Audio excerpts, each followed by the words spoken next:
pessoal. Muito boa noite a todos que estão aqui presentes. Eu quero agradecer vocês dedicarem essa próxima hora aqui em que a gente vai estar junto, falando de um tema que acho que é o tema do qual eu mais gosto de falar. Quero aproveitar a oportunidade, coisa rápida. Ontem foi dia do professor. Eu sei que aqui temos alguns professores, o Badaró, inclusive, é meu professor também. Então, parabéns aí para todo mundo que se dedica à arte de ensinar, principalmente em uma área tão desafiadora como a medicina, como a oftalmologia. E bom, a gente cuidadosamente denominou esse evento, essa aula de ultrassom ocular do exame à conduta, porque isso expressa uma evolução e um amadurecimento de tudo que eu tenho construído aí nos últimos anos. O perfil S-ocular já tem pouco mais de 5 anos. O curso Segredos da Ultrassonografia Ocular está completando 3 anos agora. E eu sempre me considerei assim, o cara da técnica. Tanto é que o curso Segredos, dos módulos que existem hoje, era para ter só dois módulos, que era de princípios e técnica. Eu queria ensinar a fazer o exame, tá? Mas como eu falei, o tempo, a responsabilidade e o amadurecimento me mostraram que não dá para parar só aí. Isso, inclusive, foi um desafio muito grande para mim, que eu tive que me aprofundar em estudo de coisas que eu não, de assuntos que eu não dominava, que eu achava que eu não era capaz de dominar, mas eu me vi forçado a estudar para trazer aqui para vocês. E é por isso que a gente chamou de exame à conduta. Por quê? O exame à conduta mostra para a gente exatamente a responsabilidade de você que está aí fazendo o exame de cada um dos pacientes que você recebe. Eu quero trazer exatamente a impressão para vocês do quanto que vocês são importantes para o desfecho, para a visão, para a vida de cada um desses pacientes que vocês examinam. E, para isso, nossa aula vai consistir de 5 casos de vida real. A gente vai conversar sobre técnica, interpretação, laudo e muito focado, como eu falei, em conduta e resultados. Vocês vão ter oportunidade, inclusive, de ver desfechos dos casos clínicos aqui. Para quem gosta de cirurgia, tem vídeo cirúrgico e tudo. Então, eu convido vocês a prestarem atenção em tudo que vai ser dito aqui.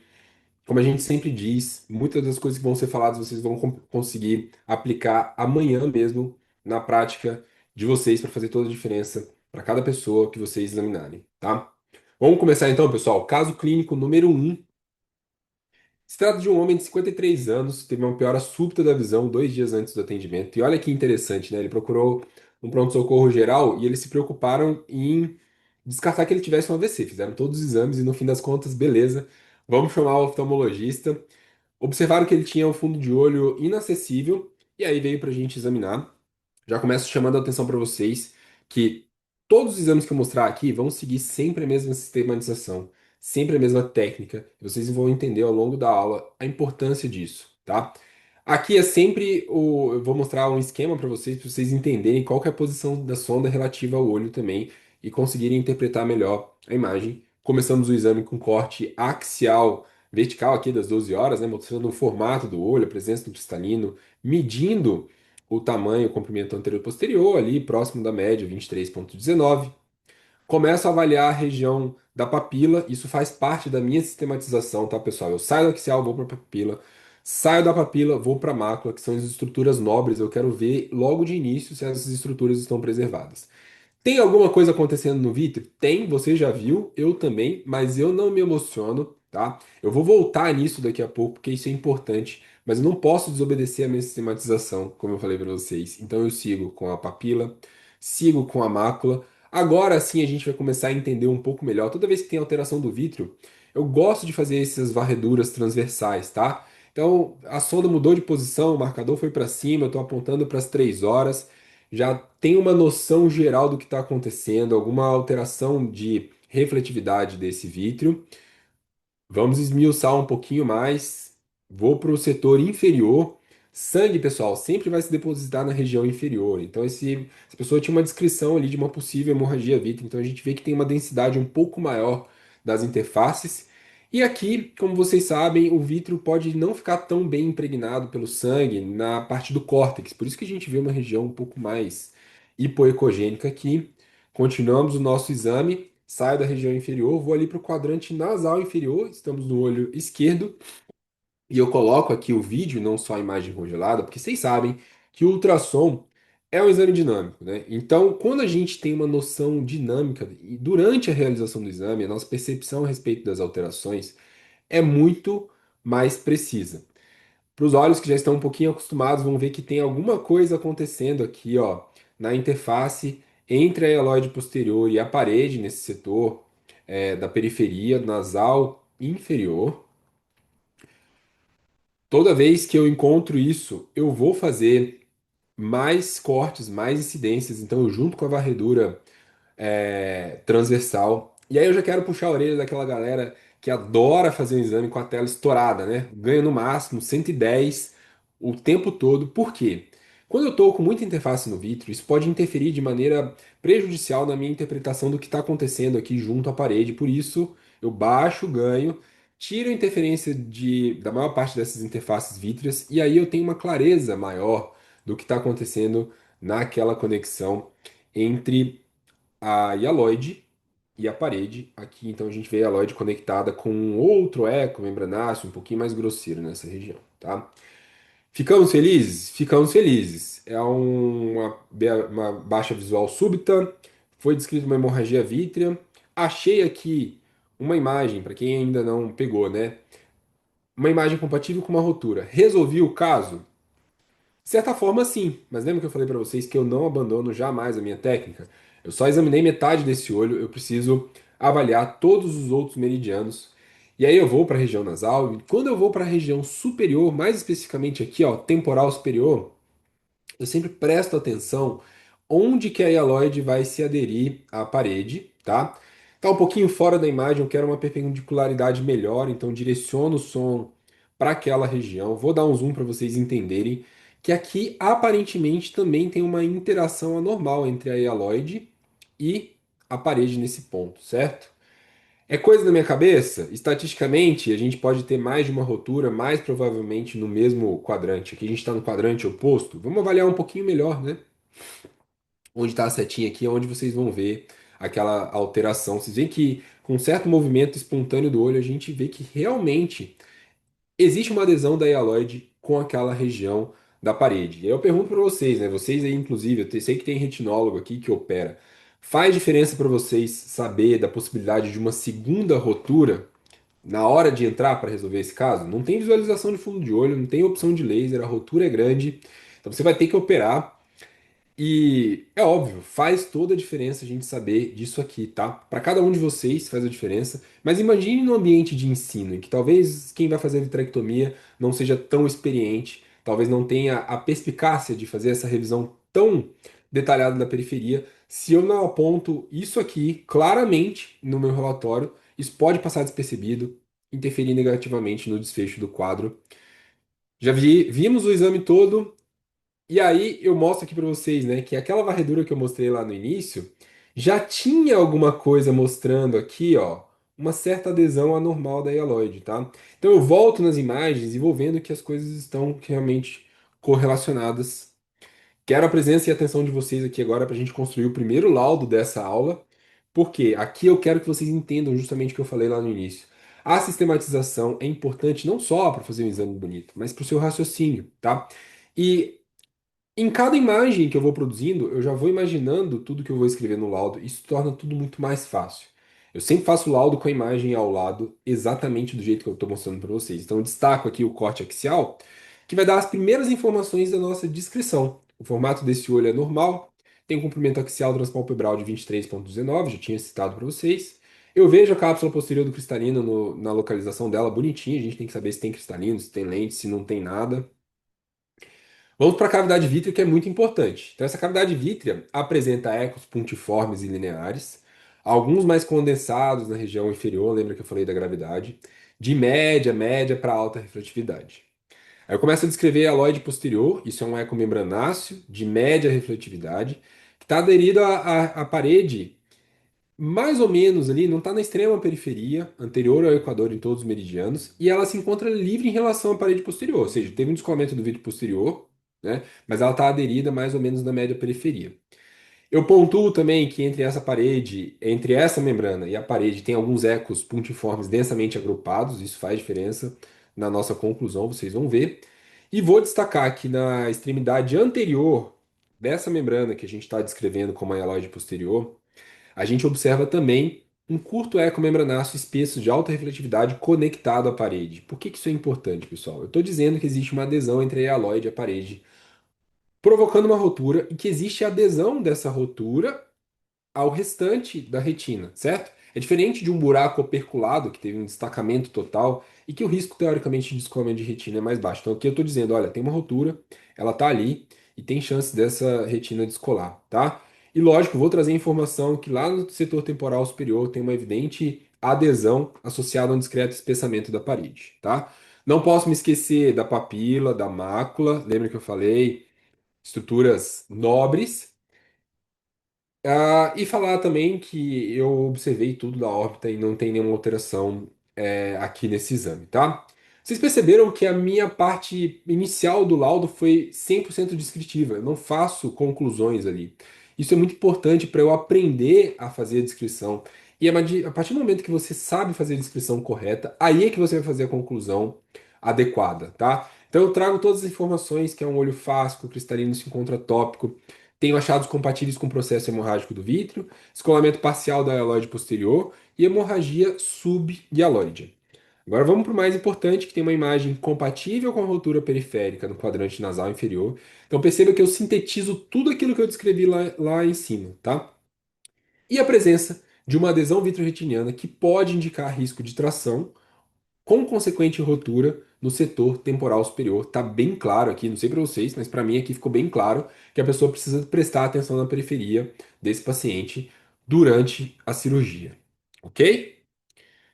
Então reflitam aí, principalmente vocês que são cirurgiões, que fazem exames para cirurgiões, o quanto que é importante você ter as minúcias da descrição aqui desse exame para o adequado desfecho desse caso. Vamos para o caso clínico 2. Caso clínico um resolvido, já entregamos. Esse paciente deve estar bem tratado já. Agora a gente vai para esse homem de 27 anos que teve um trauma, ele sentiu alguma coisa bater no olho, ao ajudar a sogra a pendurar um quadro. Olha que genro mais cuidadoso, né, e prestativo. Ele chegou alguns dias depois do trauma, com uma acuidade visual de movimento de mãos.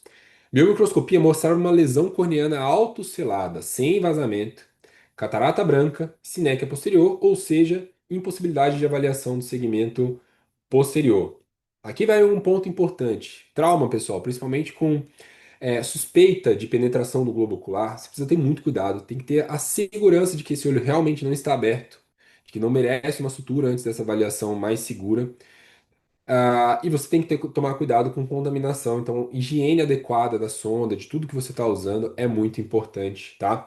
Mesmo assim, mesmo sendo uma lesão corneana autocelada, é importante você tomar muito cuidado com a pressão que você exerce da sonda sobre o olho. Dito isso, seguindo nossa sistematização de sempre, começando com corte axial, você já vem aqui que tem alguma coisa meio nebulosa aqui atrás da íris. Depois a gente vai entender melhor do que se trata. Não deixe de avaliar a papila, não deixe de avaliar a mácula. Ambos estão com o aspecto dentro do esperado, perfil macular regular, sem alterações da refletividade. Já começa a ver alguma coisa no vítreo, mas o vítreo a gente vai avaliando ao longo de todo o exame, tá? Por isso eu aumento o ganho, lembra disso? Ganho alto para avaliar vítreo, ganho baixo, avaliar a parede. Ecos pontiformes, difusamente distribuídos ali na cavidade vítrea, corte longitudinal das 3 horas, setor temporal. Vamos para a região inferior do globo.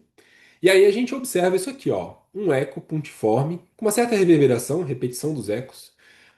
Uma discreta atenuação sonora aqui na cavidade orbitária. Com o histórico que eu estou falando para vocês, vocês já devem estar imaginando do que se trata. Meridiano das 6. Progrido para o quadrante nasal inferior. Mas antes disso, uma manobra muito importante aqui para vocês, tá?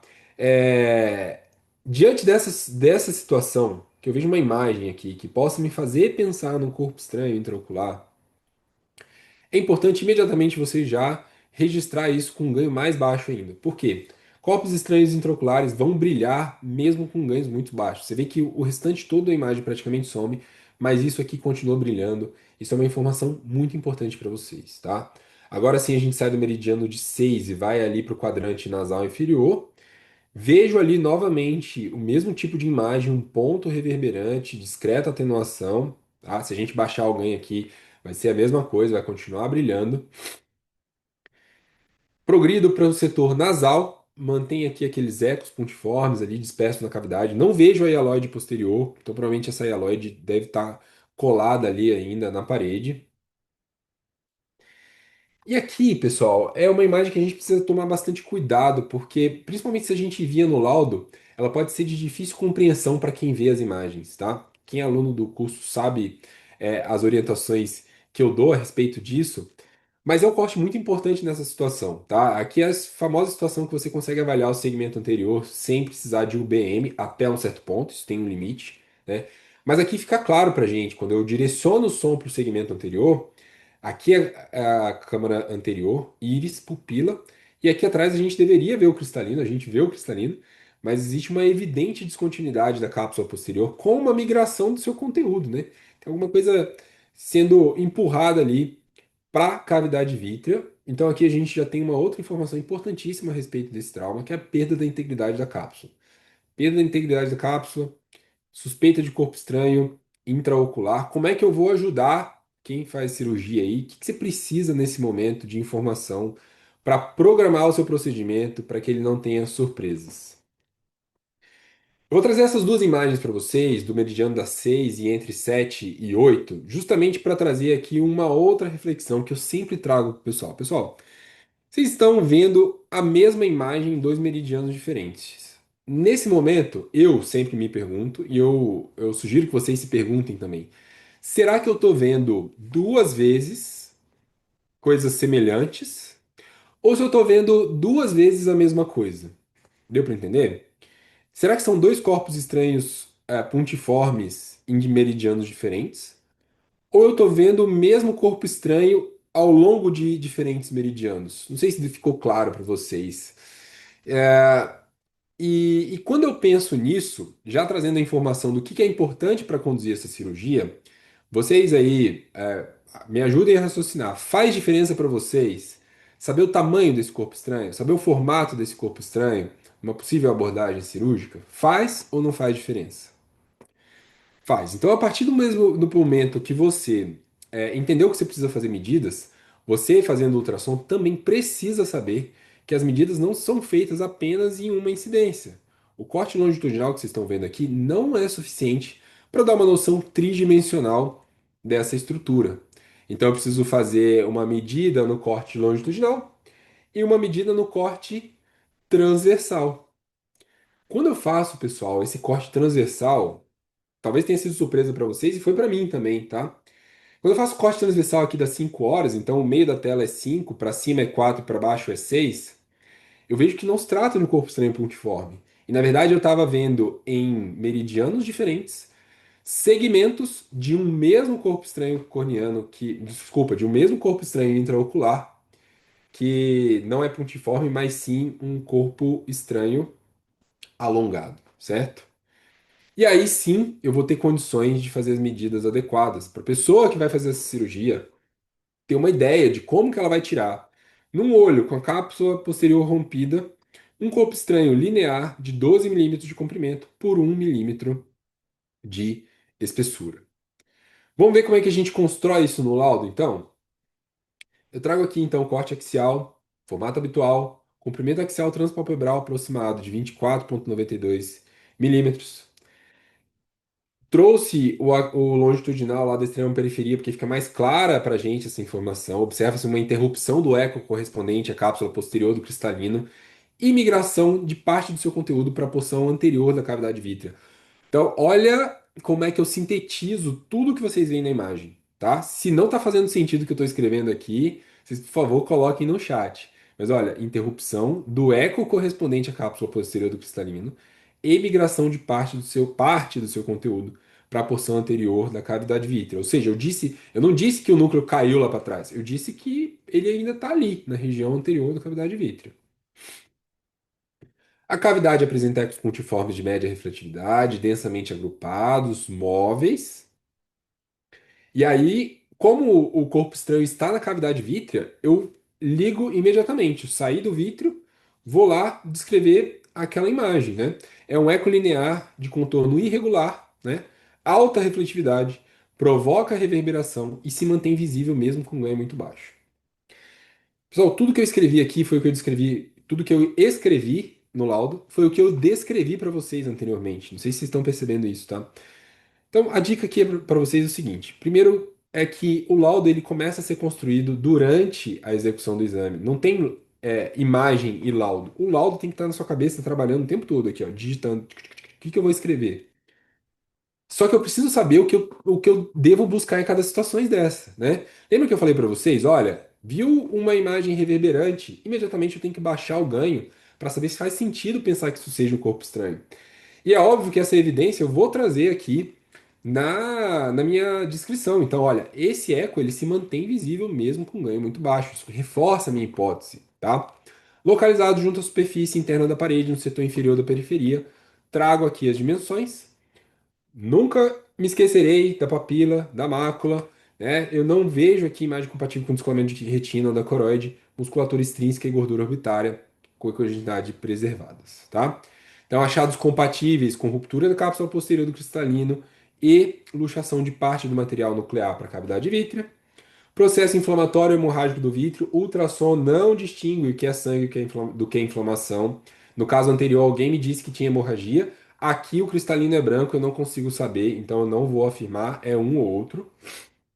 E existe uma imagem compatível com o corpo estranho intraocular, localizado na porção inferior da periferia, com a sua maior dimensão disposta circunferencialmente. Ou seja, eu estou dizendo que ele está ali ao longo da circunferência, e não que ele está no sentido antero-posterior. Faz diferença isso aqui para abordar cirurgicamente? Vamos ver se fez sentido. Então, gentilmente, a doutora Juliana e o doutor Pedro permitiram que eu trouxesse esse vídeo aqui para vocês. Alô, Orbit Chips, quem gosta de cirurgia aí vai gostar.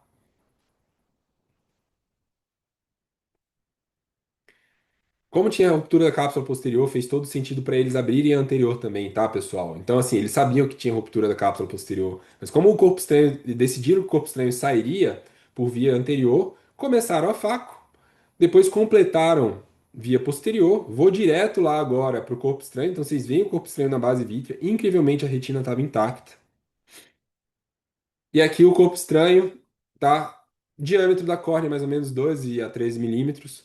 E fazendo um paralelo com vocês do quanto que o ultrassom consegue ser fiel na caracterização do corpo estranho, na medida do corpo estranho, e de como que isso pode ser definidor. Eu tenho certeza que esse exame salvou a vida da doutora Juliana, que fez essa cirurgia brilhante aqui.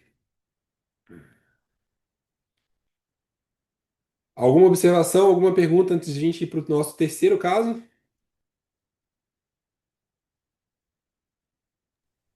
Pessoal, Tranqueira, né? é, é, Difícil esse esse caso. foi. Difícil, difícil, viu? Difícil de examinar, difícil de programar. A cirurgia foi complexa. Isso aqui chegou aí na reunião da cirúrgica da retina lá no HC, né? Agora vamos para o caso 3. Olha. Todos aqui são médicos, boa parte de vocês tem filhos, então imagina você, numa consulta fala assim, minha filha chegou em idade escolar, vou levar no oftalmo para saber se está tudo bem, e você sai dessa consulta oftalmológica com um pedido de tomografia com sedação, tomografia de crânio com sedação, e um pedido de punção lombar. Imagina do jeito que essa mãe não chegou aqui com essa criança com pedido de ultrassom. É óbvio que, diante das possibilidades, essas medidas precisavam, essas solicitações precisavam ser feitas, né? Então foi aquele exame assim que saiu do consultório, ligaram aqui, pode fazer o exame. Eu falei, manda vir que a gente faz o exame. A mãe chegou chorando, tremendo. Por quê? Durante uma consulta de rotina, houve uma suspeita de papiledema. E, como eu falei, essa criança já estava com guia para fazer tomografia sob sedação, punção lombar e tudo mais. Como eu falei, quem é pai, quem é mãe aqui sabe a angústia que isso pode gerar.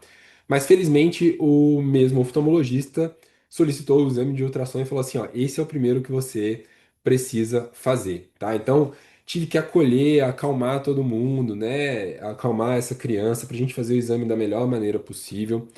Esses dias, quem estava no grupo viu lá as dicas para exame em crianças. E no curso a gente tem uma aula só sobre exame em crianças também, não só de examinar, mas todo o trato que você tem que ter ali com os pais, com os responsáveis. Enfim, consegui fazer esse exame perfeitamente bem, uma criança super tranquila, super cooperativa.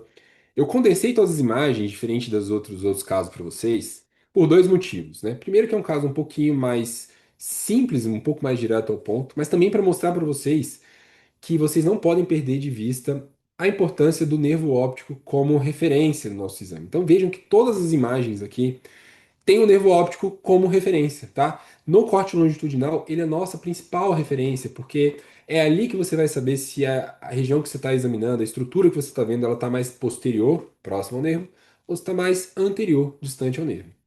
Tirado essa parte técnica, tem a parte específica aqui do nosso quadro, que é que justamente a alteração tinha relação com o nervo óptico. A suspeita era de papiledema. Então, tanto no olho direito quanto no olho esquerdo, absolutamente em todas as imagens, eu vejo que existe uma alteração de relevo e da refletividade ali na intimidade do nervo óptico. Vou dar um zoom aqui na imagem dos dois olhos para vocês verem, então, que existe uma elevação na topografia da papila e essa hiperecogenicidade sugestiva da presença de cálcio, certo? Então, como eu falei, sabiamente essa mãe foi orientada a procurar o ultrassom antes de mais nada, e a gente conseguiu aqui mostrar que existe calcificação na topografia da papila do nervo óptico. Vamos usar isso aqui já para a gente montar nosso raciocínio e salvar essa mãe e essa criança de procedimentos invasivos. É, Ambos os olhos apresentam o formato habitual, cristalino tópico. Cavidade vítrea anecoica, nos raríssimos casos que a gente escreve cavidade anecoica, porque essa criança, sendo nova, até aproximadamente 7 anos, a gente não vai ver interface vítrea, tá? E vamos lá, ó, elevação na topografia da papila do nervo óptico. Então vejam bem as palavras. Elevação na topografia da papila do nervo óptico, associada à estrutura de intensa refletividade que apresenta reverberação. Mácula, ausência de espessamento da parede, não se observam achados compatíveis com o descolamento da retina da coroide, musculatura extrínseca, gordura orbitária com a congenitalidade preservada. Pessoal, sistematização é a mesma sempre para executar o exame, para executar e para construir o laudo, tá? Então tem um jeito certo da gente fazer isso. E o que eu vou colocar na conclusão? Então, esses achados, tá? Trazendo aqui já esclarecendo para vocês, são compatíveis com drusa calcificada da papila do nervo óptico. Eu deixo bem claro que é drusa calcificada, porque ela está ali, evidente para mim. A gente sabe que para crianças menores as drusas podem não estar calcificadas, então a gente não consegue descartar essa possibilidade, tá? Então, drusa calcificada da papila no nervo óptico de ambos os olhos. Apareceu um chat aqui. Nesses casos de drusas, ajuda também a diminuir ganho? Sim, sim, Jamile, ajuda muito, tá? Mas eu acho que vai ajudar principalmente naqueles casos em que a calcificação não é tão intensa, ou se você tiver começado o exame com um ganho muito alto. Aí o cálcio pode ficar se confundindo com a parede, entendeu? Como eu já uso um ganho meio médio para baixo, não me confundiu tanto. E aqui é uma drusa grande, tá? Para quem está acostumado a ver esses casos, é uma calcificação bem evidente, tá bom? Então a gente poderia usar, inclusive, para reforçar essa ideia de que tem o cálcio ali. Nesse caso, não mostrei aqui porque já estava muito claro para gente, tá bom? E aí tem uma observação, pessoal, que diferente das imagens que eu vou mostrar em seguida, essa calcificação ela está bem na intimidade ali da parede, né? Ela não é tão superficial. Isso aqui é o que a gente chama de drusas ocultas da papila do nervo óptico. Inclusive, eu incluí esse conceito na atualização da aula sobre nervo óptico agora dos segredos, recentemente. Então, você saber que existe essa manifestação, essa variação das drusas ocultas, ajuda muito também você explicar do porquê que houve essa suspeita. Então, eu acredito realmente que não deva ter ficado claro fundoscopicamente, num primeiro momento, de que isso aqui pudesse ser drusa, tá? E foi a gente que ajudou a resolver essa situação. Aqui o momento da dica para você aplicar amanhã já, tá? Sinal da fogueira. Por que é importante o sinal da fogueira? Primeiro que ele ajuda a gente a reconhecer o cálcio. O sinal da fogueira é como se a gente tivesse um foguinho aqui na topografia da papila, mas que é provocado pela reverberação, tá? O cálcio reverbera na direção da cavidade vítrea, nesses cortes longitudinais. E aqui, no vídeo da direita é um vídeo que eu registrei aumentando e diminuindo o ganho, justamente para você entender como que se comporta. Então, quanto maior o ganho, mais eu vou ver a fogueira. Quanto menor o ganho, menos eu vou ver essa reverberação, tá? Não é raro, tá, pessoal, me chamarem e falar assim, Roger, que membrana é essa aqui? Isso aqui é um DVP parcial. Então, isso aqui confunde muito com membrana vítrea, mas a partir de hoje você não vai confundir mais, tá? Porque você sabe que o sinal da fogueira pode provocar esse tipo de artefato e vai tentar te confundir com uma membrana vítrea. Salvamos mais uma criança de procedimentos invasivos. Agora eu quero chamar vocês para o caso clínico 4. Presta atenção que aqui é outro tema que vocês costumam me pedir muito, tá? Primeira coisa é caso clínico. Então eu preparei para vocês uma aula só com caso clínico. E aqui é um outro tema que vocês vão entender a importância de a gente ter chegado aqui nesse ponto. Com essa mulher de 51 anos que veio com a exata descrição no pedido de ultrassom: descolamento seroso, olho esquerdo, tá? Descolamento seroso do olho esquerdo. Depois a gente vai voltar, Flávia, nessa questão da papila, tá bom? Eu prometo que no finalzinho a gente volta nessa questão, só pra gente não perder o fio aqui. Ultrassom, descolamento seroso do olho esquerdo. Era essa a descrição. Então, várias hipóteses passaram na minha cabeça nesse momento, tá bom? Mas vamos com calma, vamos seguir a nossa sistematização, não vamos nos emocionar. Corte axial, corte da papila. Vocês já veem que tem uma depressão aqui na papila que vocês não viram anteriormente, até agora vocês não tinham visto. Já adianto que essa paciente, ela mesma me disse que investiga uma escavação aumentada já faz muito tempo, então não é a surpresa aqui.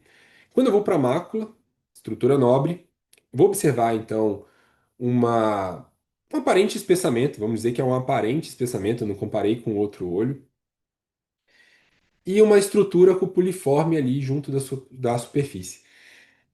Eu confesso a vocês que quando eu olhei essa imagem, eu cheguei até a pensar em central serosa, mas eu falei, nossa, mas será que o espessamento da coroide da central serosa vai aparecer tanto assim para mim aqui no ultrassom? Então, não me chamou a atenção o aspecto interno, eu vi que estava espessado, vi que tinha uma estrutura cupuliforme, segui o meu exame, tá? Eu vi que na região inferior tinha uma imagem compatível com descolamento seroso, eu falei, poxa, tem descolamento na mácula, tem descolamento periférico, não tá batendo, não parece central serosa. Região nasal tranquila, região superior tranquila também, mas eu preciso voltar lá e entender melhor o que está acontecendo, tá? Lembra que eu falei medir, medir, medir sempre que possível, então eu preciso medir essa estrutura também. E eu preciso lembrar também que medida faz em duas incidências e faltou aqui a transversal, certo? Não sei se vocês sentiram falta, mas eu fiz também um corte transversal dessa região, mostrando que essa imagem se repete, né? Esse espessamento ali restrito à parede posterior, uma estrutura cupuliforme na superfície. Isso aqui é a área macular.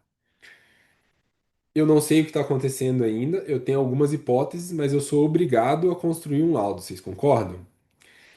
Para me ajudar a ter uma ideia do que significa essa estrutura, eu faço o que eu chamo de ultrassom 3D. A gente não tem imagem tridimensional de ultrassom, né? Mas você vai construir o 3D aqui, ó, na sua cabeça e no seu processamento visual, fazendo esse tipo de rastreio. É fazendo esse movimento que você vai ter uma noção da amplitude, da distribuição espacial, mas noção tridimensional mesmo daquelas estruturas, tá? Então eu estimulo muito vocês a sempre fazerem avaliações, varreduras dinâmicas. Isso ajuda muito vocês a entenderem a distribuição espacial dessas estruturas, certo? Como eu falei, vamos medir, né? Vamos medir. E eu já trago aqui mais uma informação para vocês. Como a hipótese dela era descolamento de retina, ela viu ali no meu cartãozinho que eu era retinólogo e falou assim: Ah, eu quero também passar numa consulta. E aí foi na consulta que eu tive a oportunidade, descrevendo toda, sabendo de toda a história dela, que ela tinha tido um carcinoma mamário há cerca de 16 anos, que já estava em remissão há muito tempo, e que ela fazia apenas um controle com ultrassom de mama. E ela me perguntou: por que que você está me perguntando isso? Você acha provável que eu tenha uma metástase? Eu falei: olha, eu acho muito provável que você tenha uma metástase, tá? Quem já viu meus conteúdos, minhas aulas sobre tumor, sabe exatamente o que a gente precisa avaliar em cada suspeita de tumor intraocular para você direcionar o seu diagnóstico. E aqui eu não via outra possibilidade que precisava ser alertada naquele momento, que não fosse um- uma metástase para coroide, tá? Essa paciente chorou, ela entrou em negação imediatamente. Falei, olha, eu não posso deixar você sair daqui sem um pedido de urgência de avaliação com o seu oncologista. Ah, mas eu falei, não, vamos encontrar alguém para você. Eu atendo perto do AC Camargo, já encontramos os contatos, passei tudo para ela. Direcionei esse caso, tá, pessoal? E eu tinha que fazer o laudo, como eu falei, eu tinha que fazer o laudo. Vamos ver aqui como é que ficou o laudo, ó. Esse olho tem um formato habitual, comprimento axial transpalpebral aproximado de 25, ela era míope, já tinha feito refrativa. Fáscico, cristalino tópico, cavidade vítrea com ecos pontiformes lineares de baixa refletividade, esparsos, móveis, não tem muita alteração de refletividade no vítreo. Uma moderada depressão na topografia da papila, lembra que eu falei da história da escavação aumentada? E aí agora é que eu vou explicar muito bem tudo que eu vi ali. Então eu vejo um perfil macular com espessamento da parede, discreta redução da ecogenicidade. Então, se vocês olharem bem, aqui parece que tem uma redução do brilho em relação às regiões adjacentes a esse espessamento, né? E uma estrutura interna discretamente irregular, ela não é muito homogênea. Desculpa, eu passei aqui porque eu queria mostrar para vocês que tem regiões que brilham mais e outras que brilham menos dentro dessa estrutura, né? E existe um ecomembranáceo de alta refletividade na superfície da parede, com aspecto poliforme. Coloco todas as dimensões, extensão horizontal, extensão vertical, ponto de maior espessura, e eu medi também a altura daquele descolamento seroso, né? Eu coloco também que existe um ecomembranáceo delgado de alta refletividade, destacado da parede, na extrema periferia inferior. A órbita estava tudo bem. Então, como é que a gente conclui isso aqui, pessoal? Sem ser agressivo, sem assustar quem vai ver esse laudo, sem usar palavras de um impacto talvez desnecessário, mas que vá direto ao ponto e que ninguém duvide do que você está escrevendo. Vamos lá, ó. Achados compatíveis com cineres vítrea, escavação evidenciável de moderadas proporções, espessamento parietal posterior. Veja que eu não coloquei massa, eu não coloquei tumor, eu não coloquei elevação, eu coloquei espessamento parietal posterior associado a descolamento focal da retina, imagem compatível com descolamento de retina plano na extrema periferia inferior, lembra daquela imagenzinha?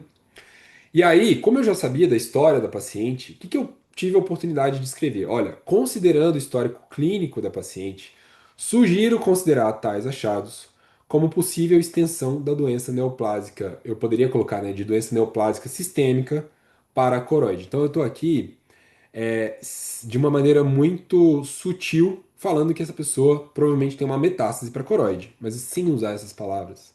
Porque, como eu falei, a paciente se assusta, o familiar se assusta, mas ao mesmo tempo eu deixei bem claro para ela que ela deveria sair dali e ir para um oncologista, pelas minhas suspeitas, tá? Lembre-se também, pessoal, que. Lembre-se também que laudo é documentação legal, tá? Então, em casos de processo, de erro médico, tudo de documentação vai ser utilizado. Imagina se eu coloco aqui compatível com metástase para coroide, de doença maligna, uso essas palavras, né? E isso pode ser usado de maneira ruim, negativa do meu lado, caso felizmente essa hipótese não tivesse sido confirmada. Então a gente tem que ter muito cuidado também na maneira como a gente escreve, não só pelo paciente, não só pelo médico que vai receber esse exame, mas pensando na nossa proteção legal. Não duvidem de que o ultrassom pode gerar processo médico e eu já tenho relatos disso, tá? Então muito cuidado em como a gente escreve. Vamos finalizar o quadro aqui. Infelizmente, eu estava certo, tá, pessoal? Contra todas as possibilidades. O próprio oncologista clínico falou: Olha, eu acho improvável que você tenha uma metástase. Eu falei para ela: continua a sua investigação. Se necessário, você pede uma segunda opinião, tá? Umas 2 semanas depois, ela me devolveu essa mensagem falando que os exames mostraram metástase em outros lugares também, tá bom? Então, ela já tinha caracterização, já estava com a programação de tratamento. Não sei, eu já tive casos de câncer na família, então assim, eu fico pensando que a minha falta de coragem, de ousadia, de afirmar que isso aqui pudesse ser uma metástase, poderia atrasar ainda mais o tratamento dessa paciente. Espero que sim, não sei quanto que vai poder ajudar, mas eu espero sim que a gente possa ter adiantado um pouco o processo de tratamento dela e aumentar a sobrevida dela ao longo do tempo. com esse caso, tá bom? Tudo bem com vocês? Vocês estão cansados ou querem ver mais um caso para a gente finalizar? E esse aqui tem novidade, hein? Isso aqui tem coisa que eu acho que nenhum de vocês viram, que é cirurgia minha. Vou mostrar um vídeo de uma cirurgia minha aqui no final. Essa aqui é uma paciente que já deu o que falar aqui, já acompanho ela há 2 anos praticamente. Uma mulher de 57 anos, que já chegou para mim com efeitos tardios de uma vasculite oclusiva da retina, sem diagnóstico etiológico definido. Essa era a imagem inicial, então vários vasos fantasma, neovaso de papila, neovaso ao longo das arcadas, tá? Um quadro já com consequências tardias desse processo de vasculite oclusiva. E eu fui conduzindo o tratamento, comecei a fazer uma fotocoagulação dos setores que mostravam ter isquemia na angiografia, e ela começou a evoluir com hemorragia vítrea, tá? Essa foto ainda deu para salvar, mas depois ela fez uma hemorragia vítrea que turvou completamente a visão, a visualização do fundo do olho. Essa paciente tem uma questão de saúde, de trabalho, questões financeiras, que eu fui ali levando a questão da indicação cirúrgica, que era clara para mim, ao longo do tempo. Mas dado que eu não conseguiria fazer cirurgia naquele momento, o que que eu fiz? Vamos fazer ultrassom, vamos ver o que que o ultrassom traz de informação pra gente, vamos ver se a gente consegue esperar um pouco mais e ajeitar as coisas para gente, que a gente possa fazer cirurgia no momento ideal. Sempre começando o exame do mesmo jeito, você já está acostumado, cansou de me ouvir falar isso aqui. Começo o exame com corte axial, vertical, medida do comprimento axial, tá? Vou para a região da papila, vou para a região da mácula. Observe que a mácula dela, assim como eu já tinha visto anteriormente, anterior a essa hemorragia, a mácula tinha um aspecto regular aqui, não tem alteração que chame a atenção. Eu já começo a ver uma adesão da hialoide posterior à papila e uma presença de ecos no espaço subhialóide. Às vezes, quando sangra para baixo da hialoide, essa turvação fica mais tempo, que é o que foi chato aqui nesse caso, tá? Vamos continuar nosso exame, então? Região chanor esquerdo. Então, 9 horas é região nasal. Aqui, ó, uma adesão à papila com espessamento da hialoide, sugestivo ali de uma adesão é, entre a hialoide e a papila com proliferação fibrovascular. 12 horas começa a haver uma adesão peripapilar também.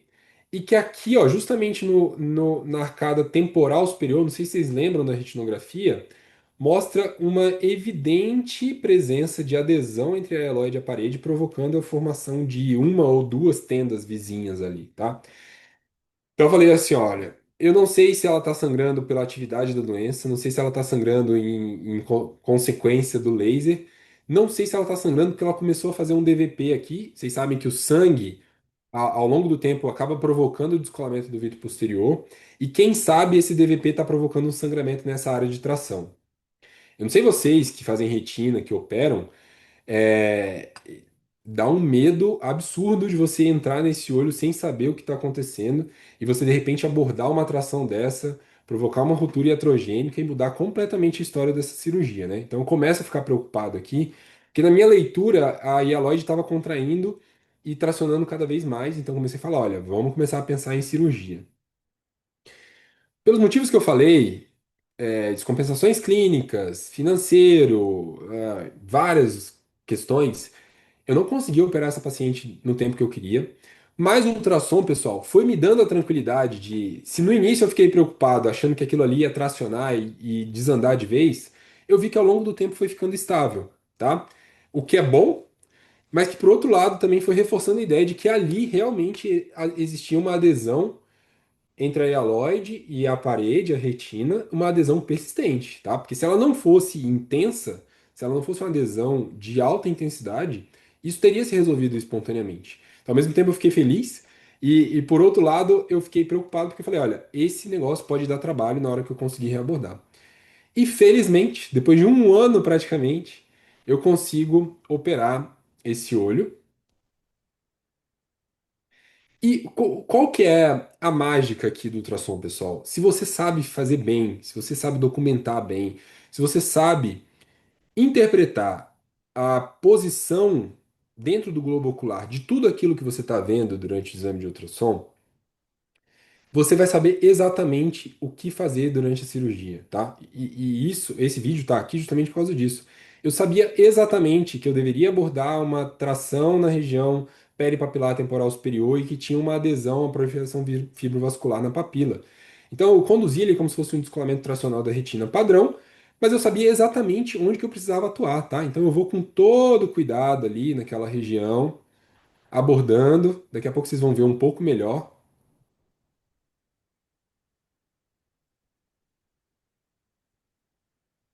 E para finalizar, então, isso aqui para mim não tem mais uma expressão maior do que falar sobre do exame à conduta do que isso, né? Eu conduzi o caso desde o início, eu fiz o exame e a minha conduta, o desfecho cirúrgico aqui, foi muito, muito, muito beneficiado pela minha segurança em executar, ter a calma, interpretar o ultrassom, fazer o acompanhamento correto. E felizmente essa cirurgia foi bem sucedida, sem ruptura iatrogênica, abordando da maneira que deveria ser abordado. Tudo bem, pessoal? Eram esses os casos, espero que vocês tenham gostado. Eram esses os casos que eu tinha para trazer para vocês hoje. A gente ainda vai ter a oportunidade de falar sobre os casos, as dúvidas que vocês tiverem, anotem aí, não saiam daqui que a gente ainda vai falar. Tem pergunta no chat que eu fiquei de responder, tá? Mas, antes disso, eu e o Badaró temos um recado importantíssimo para vocês. E aí agora eu vou passar a bola para o nosso professor Badaró. Beleza. Hum, olha só, eu quero.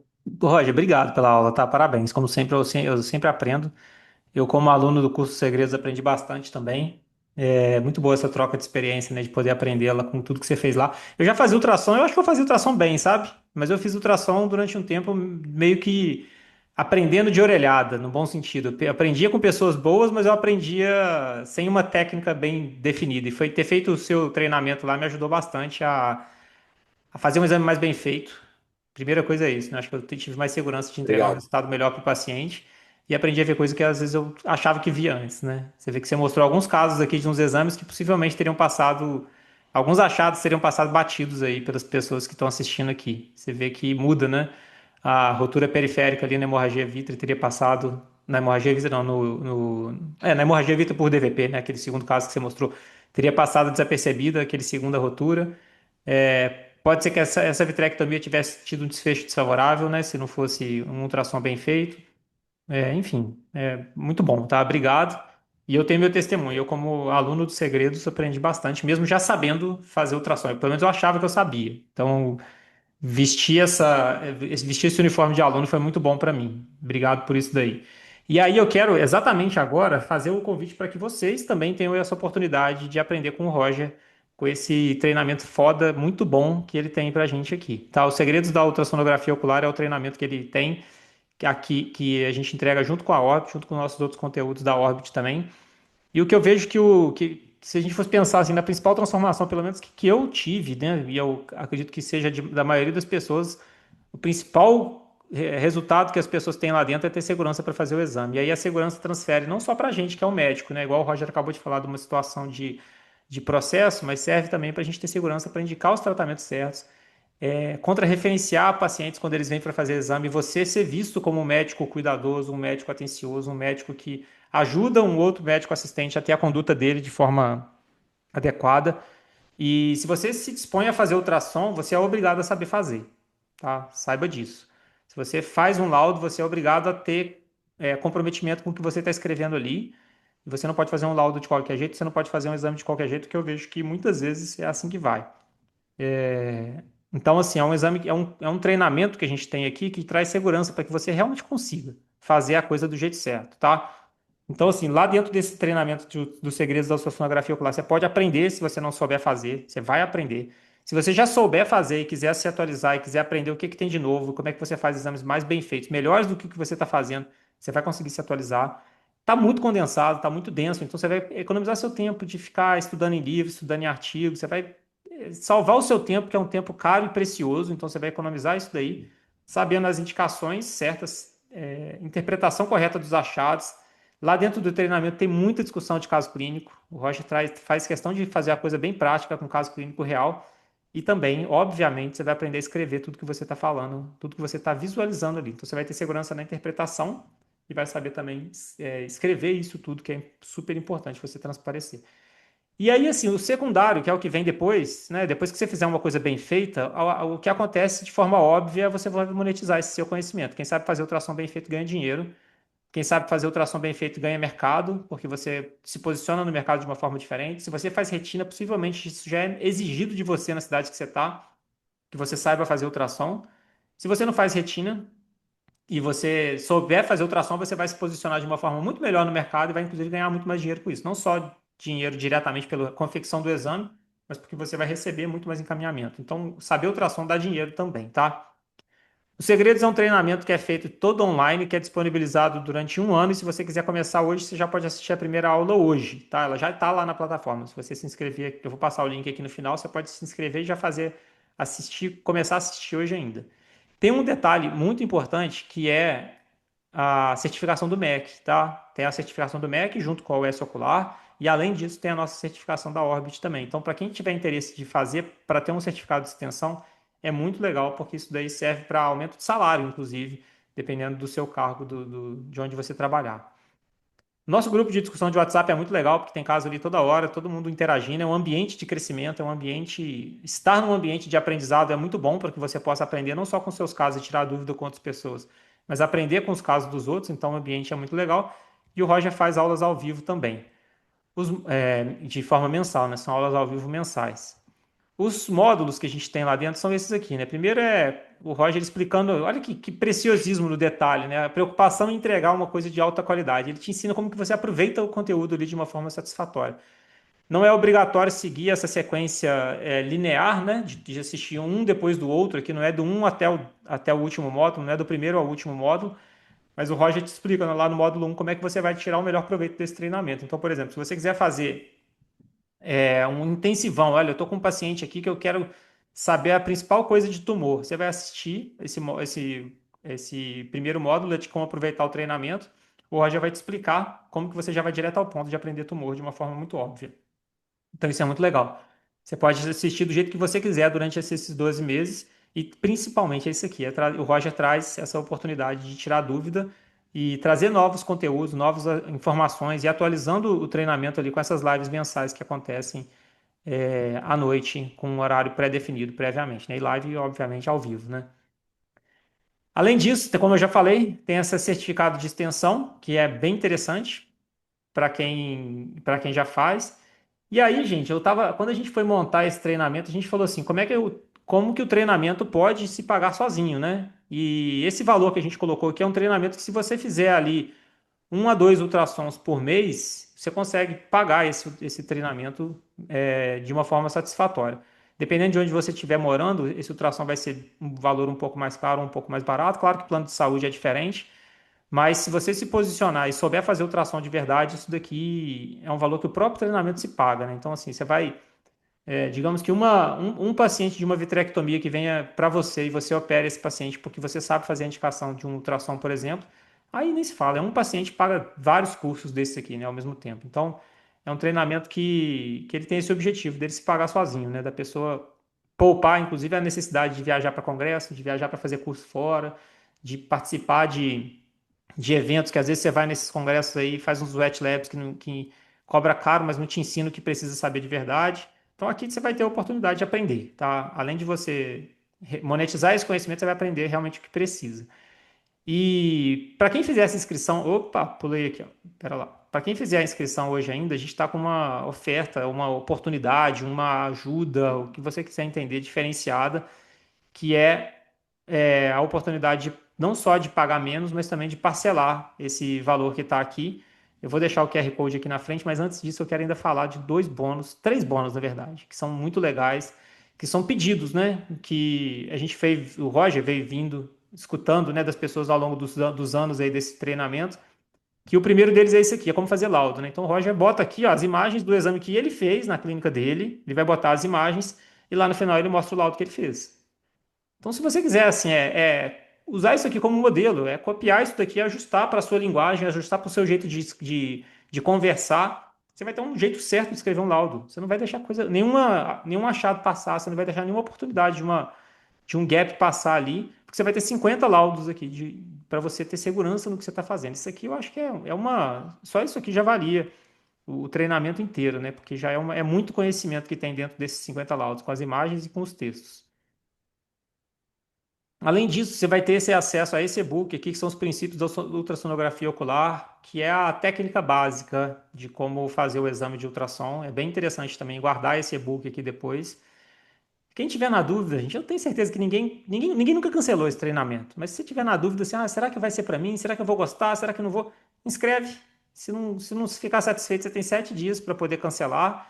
Ninguém vai te perguntar nada, a não ser o que que aconteceu para você não ter gostado, porque até hoje ninguém nunca deixou de gostar.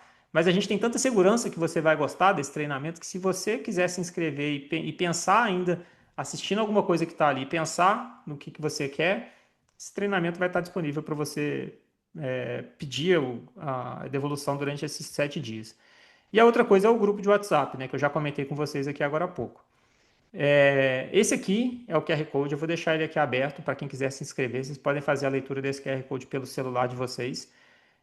A gente vai abrir para discussões, para o Roger responder as perguntas que foram enviadas ali no chat e também alguém que quiser abrir a câmera e quiser conversar com a gente. Sinta-se muito à vontade de conversar.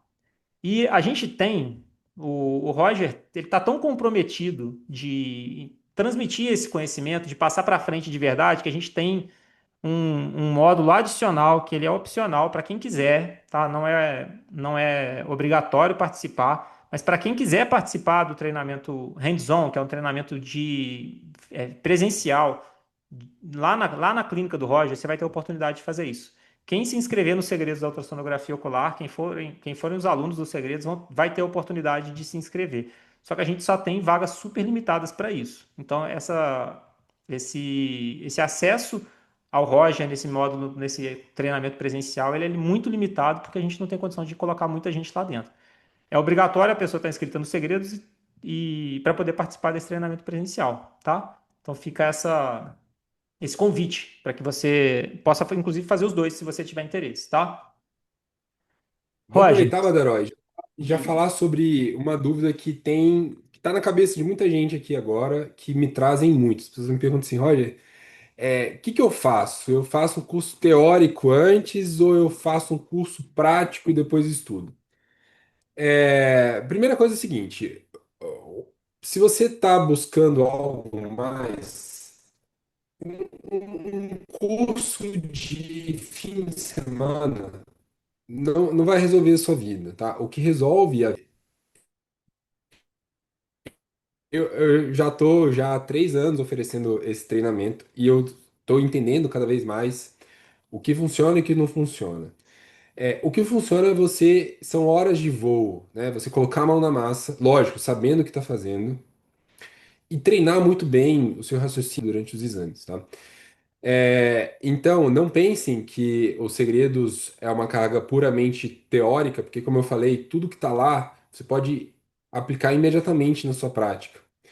E tem vídeos demonstrativos de como eu faço o exame em tempo real. Tem vídeos fora das aulas falando tudo que você imaginar, como é que você enche a bexiguinha para fazer pseudoimersão. Então a abordagem teórico-prática é muito firme nesse sentido, de maneira que eu tenho convicção de que a melhor maneira de você ter um treinamento prático é você pegar esses conhecimentos e aplicar na sua prática diária. Mas é óbvio que não faria sentido se eu não pudesse trazer vocês para junto de mim, por isso que a gente abre essas poucas vagas por ano para fazer esse treinamento presencial aqui comigo, tá? Só para esclarecer, caso vocês já estejam isso na cabeça de vocês, tá bom? O começo é isso. E aí, quando a gente vem, como a gente montou dessa maneira, por quê? Porque esse curso presencial não tem aulinha, não tem explicação de conceitos.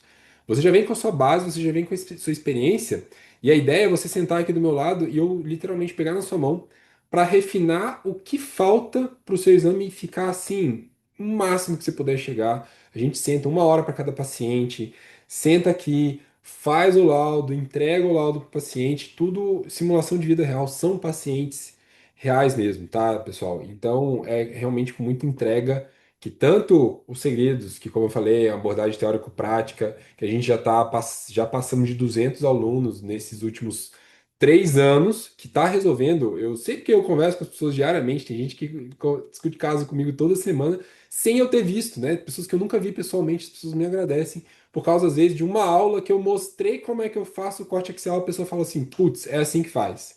E ela passa a fazer com mais facilidade, tá? É isso que eu tinha para falar por enquanto. Pode continuar aí, Bedroll. Não, é isso. Minha ideia agora é a gente abrir para todo mundo conversar também, bater um papo aqui. Eu achei curioso o jeito que você trouxe na aula aqui, que você foi mostrando as coisas de forma muito óbvia, sabe? E às vezes para quem tá assistindo assim não é muito óbvio, né? Você fala, eu vou jogar aqui para ver o corte longitudinal, agora eu vou pro transversal, agora eu vou ver segmento anterior, agora olha ali mudando o ganho. E você vai falando isso com muita naturalidade, né? E a maioria das pessoas não tem essa naturalidade de nem só de pensar de forma intuitiva, quanto de falar, fazer as coisas ali, né? De executar o exame. E eu acho que é mais ou menos por aí, né? Quando a gente domina o assunto, a coisa fica meio óbvia, né? O jeito que você foi Sim, mostrando sim. ali fica tão óbvio do jeito que você fala. Ah, deixa eu mostrar o segmento anterior de um cristalino. Eu duvido que metade das pessoas que faz ultrassom aqui sabe ver segmento anterior através da ultrassonografia. E não sabe nem que existe esse recurso, né? Muita gente não sabe nem que existe esse recurso. E você mostrou ali um Isso cristalino, uma cápsula posterior rota, né? Inclusive. esse caso não precisou de UBM para ir para cirurgia, viu? Ali a gente já resolveu já, tá? Mas então é tão interessante, né, que tem aluno que toda vez que faz um longitudinal da extrema adução, mostra o cristalino e fala assim, olha, sei fazer graças a você, manda lá para minha foto. Então a gente Porque é um vai divisor de águas. alimentando, A maioria das a pessoas gente não vai sabe nem que tem essa opção, muito menos como fazer, né? A maioria das pessoas não sabe disso. Vou aqui para a pergunta da Flávia. Ó. A Flávia falou assim: é difícil diferenciar a papila de seção oblíqua que causa elevação no ultrassom e na fundoscopia parece bordo menos definido na papila. Isso é interessante, tá? Porque ainda mais quando é o olho alto míope, a inserção oblíqua na papila dificulta bastante a gente tecnicamente, porque você não tem aquela inserção tão perpendicular da papila com a parede. E aí você tem dificuldade para identificar onde é que está a papila. E às vezes, realmente, tanto fundoscopicamente quanto para a gente vai aparecer a inclinação empurra a parede, vai aparecer uma discreta sobrelevação, né? E aí, mas eu acho que é uma questão de a gente ir juntando os elementos, como eu falei. Essa inserção oblíqua geralmente vem com um comprimento axial mais elevado, já é um olho míope, então você vai usando todas essas características clínicas para ir raciocinando e tentar diferenciar uma coisa da outra.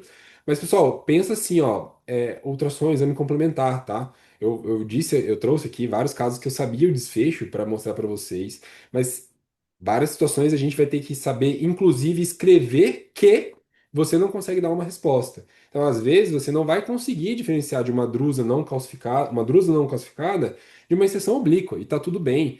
Só que você tem que saber escrever isso para dizer para a pessoa, olha, considere essas duas hipóteses. Vamos tentar abrir aí o que for necessário para fazer essa diferenciação, tá? O próximo comentário aqui é do Rashad, e esse é um exemplo muito legal, viu, pessoal? Eu troco mensagens praticamente todos os dias com o Rashad. Ele tá lá no Egito, se eu não me engano, e você vê que ele fala que tá 2 anos acompanhando de perto. Então, assim, as pessoas me perguntam, Roger, por onde eu começo para entender o ultrassom ocular? Se você não tiver acesso aqui ao curso e receber o e-book Princípios, o perfil S ocular vai te dar uma base muito boa, porque você pode não perceber, mas ali tem uma linha de raciocínio que sempre se repete. Então eu troco ideia, ele me manda mensagem direto e você vê que a pessoa está interessada, diferente de muitas pessoas. Ele lá longe, ele ainda não faz ultrassom, mas ele pretende fazer ultrassom na prática. Ele está interessado, ele está correndo atrás. A gente ainda não tem a versão traduzida para ele poder fazer parte dos segredos, mas ele está aqui, está junto da gente o tempo todo, tá? Ele está trocando ideia o tempo todo. Obrigado, Roberto. Você falou de excelente aula. Graças ao Orbit, a gente tem esse alcance absurdo que a gente tem hoje também. Obrigado, Edilma. Obrigado, Flávia. Obrigado, Marcelo. Flávia também concorda plenamente. Eu que agradeço por vocês, pessoal.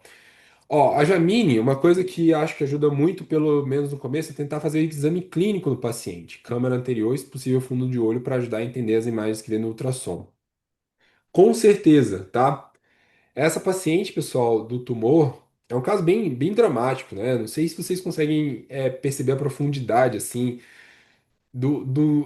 da sensação que eu posso ter naquele momento ali de dar aquela notícia. Eu tava doido para examinar o fundo de olho dela, mas ela tem um problema de depressão grave, tava tão ansiosa, que eu dei graças a Deus quando ela resolveu fazer, não, eu quero uma consulta, porque aí eu fiquei tranquilo em dilatar a pupila, examinar o fundo do olho, isso me ajudou a entender muito. Por outro lado, entendam que maior parte das indicações de ultrassom você não vai ter visualização do fundo do olho, tá?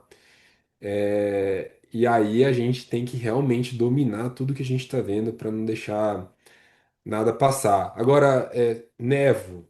Nevo, eu tenho aqui, ó, suspeita de nevo, mesmo sem midríase, eu vou lá, tiro uma foto, meu exame fica muito mais fácil. Eu já sei onde está o nevo, eu direciono meu exame para lá, em vez de ficar perdido, porque ninguém, no fim das contas, manda a orientação de onde está o nevo, tá? Mas tumores, outras alterações, ajuda mesmo, ajuda muito, sim, Jamine. E aí, como você falou, no começo, às vezes você não vai ter uma agenda tão cheia. Então você tem a tranquilidade de fazer isso, tá? Aliás, pessoal, não, não, o Roberto aqui quer os dados para inscrição amanhã, mas lembra, Roberto, que hoje você tem bônus que amanhã já não existirão mais, tá? O pessoal vai mandar para você aí, mas lembra disso. Agora, voltando no que eu ia falar, cuidado com. Tem até um depoimento que a gente vai trazer agora de um aluno da mentoria que ele trouxe para mim. Falou assim, cara, você me criou um problema, porque eu fazia uma agenda de 5 minutos, agora eu não consigo mais fazer exame de 5 minutos, porque agora eu entendi que eu tenho muito mais coisa para perceber durante o exame, tá? E aí, a virada de chave vem justamente no sentido de que esse aluno, ele percebeu que ali naquele ambiente, ele talvez é bom para ele pegar a mão, mas talvez ele não consiga dar o melhor dele. Mas ele estar ali e começar a fazer o ultrassom bem, fez com que ele fosse chamado para trabalhar na clínica de uma pessoa que é referência de ultrassom na cidade dele. A pessoa já está querendo tirar o pé do acelerador, chamou ele para ser sucessor, tá? Então, olha a sacada. O cara tinha um volume absurdo, começou a fazer o exame melhor, viu que ele precisa de mais tempo e isso abriu oportunidades para ele trabalhar num lugar melhor, que ele vai ter mais tranquilidade para fazer o exame, com mais recursos, com mais tempo, com mais tranquilidade, tá? O que o Badaró falou ali anteriormente é uma coisa que é a verdade, assim. Se vocês forem olhar, tem muito pouca gente que leva a sério o ultrassom. Isso é uma coisa muito séria, porque tem gente fazendo ultrassom sem saber fazer, não entrega um resultado legal. Gente, fazer ultrassom não é fácil, não, tá? Não é fácil. Nosso lema agora é assim: não é tão difícil quanto parece, mas tem que ser do jeito certo. Por isso que a gente está aqui. Agora, você precisa levar a sério. Então, tem um monte de gente que não leva a sério. Tem pouca gente que leva isso a sério. De maneira que não é difícil de você se destacar quando você começa a fazer do jeito correto, tá? E o crescimento vem ao longo do tempo. Ninguém vai ficar perfeito de uma hora para outra. Agora, você tem que decidir e começar, né? Uma hora você tem que começar. E isso abre portas, tá? Isso abre portas. Eu tenho esse exemplo, eu tenho exemplos de pessoas que só conseguiram uma vaga para trabalhar num determinado lugar no interior porque exigia fazer ultrassom. E a pessoa foi para lá já sabendo fazer ultrassom, fez o curso prático aqui comigo antes de ir para lá. Eu tenho pessoas que conseguiram vaga no concurso porque tiveram certificado do MEC falando que aprendeu a fazer ultrassom.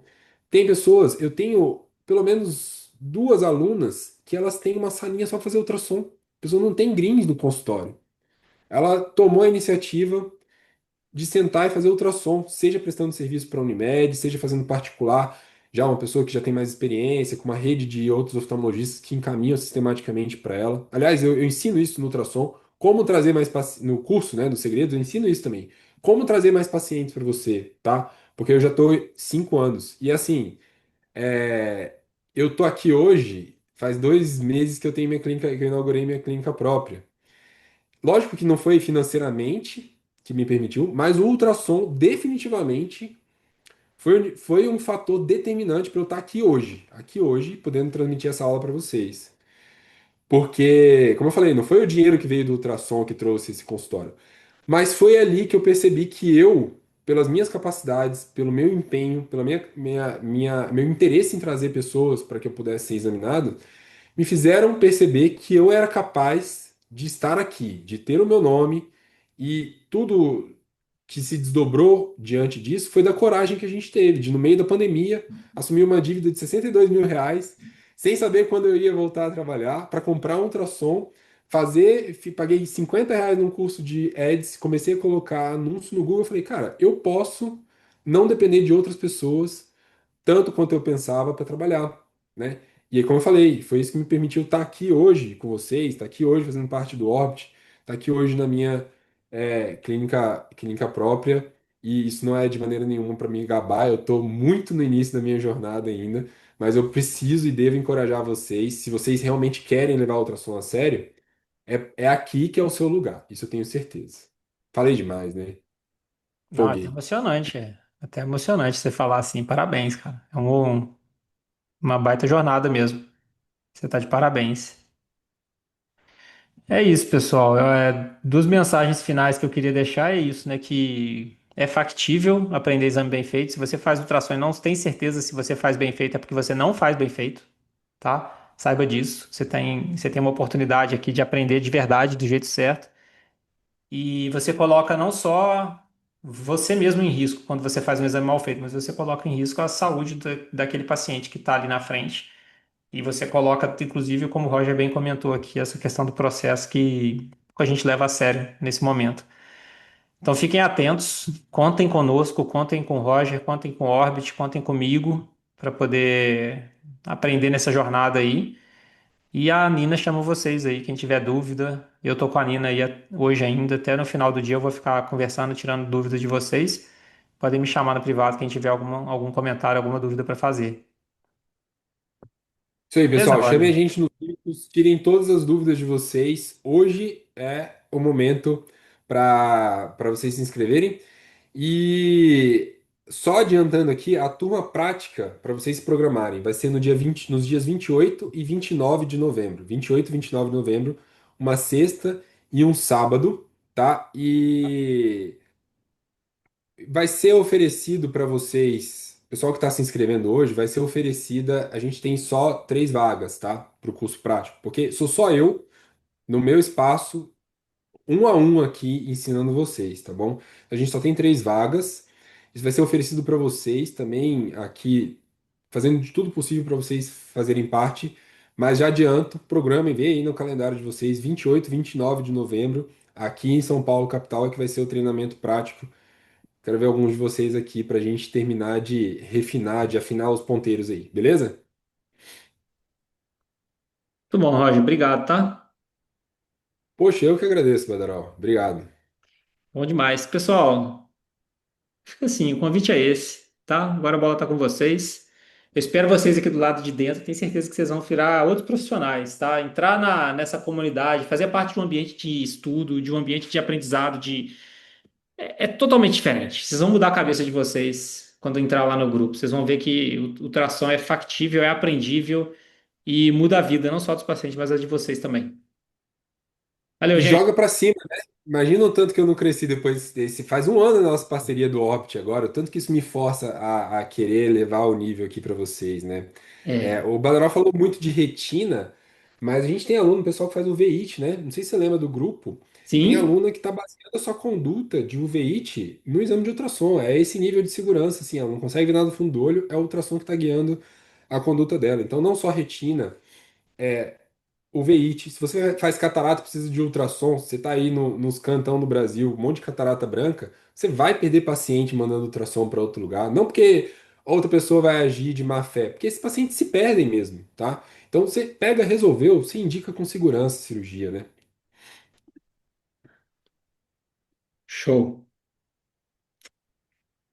Obrigado, Obrigado Roger. pela atenção de vocês, pessoal. Chamem a gente lá no perfil S Ocular, no Orbit. Estou à disposição, tá? Chamem a Bruna aí, a Bruna Ferreira quer saber sobre o curso presencial também. Pode deixar, Bruno. Te chamo lá, tá? Até mais. Abração, valeu!